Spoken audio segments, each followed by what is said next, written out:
তোমার নারায়ণগঞ্জের ছেলে পেলে, নারায়ণগঞ্জ মানে তো ব্র্যান্ড এলাকা, ঠিক না বলছো? নারায়ণগঞ্জের একজন শামীম ওসমান নামে আপনাদের নেতা আছে, তাই না? ওর কথা শুনলে আমি বুঝি নারায়ণগঞ্জের প্রত্যেকটা ছেলে সব বাঘের বাচ্চা, এরা এদের বুকের পাটা অনেক বড়। আমি খুব খেয়াল করেছি কিছু জেলা আছে, এদিকে আমাদের নারায়ণগঞ্জ আছে, এখানকার ছেলে পেলেকে প্রত্যেকটা জেলার ছেলেরাই ভয় পায়। নারায়ণগঞ্জের মানুষ কাউরে ধরে না, ধরলে কিন্তু কাউরে ছাড় দেয় না।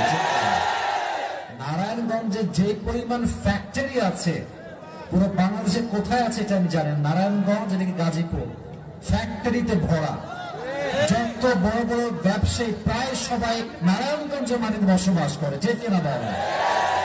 নারায়ণগঞ্জের মাটির অনেক একটা সুনাম পুরো বাংলাদেশে আছে। তো তোমরা হচ্ছে নারায়ণগঞ্জের কিং, আর কিংরা যখন কথা বলে বসে থাকে সব জায়গায় তারা ভদ্রতা মেনটেন করে রাখে, ঠিক কিনা বলে।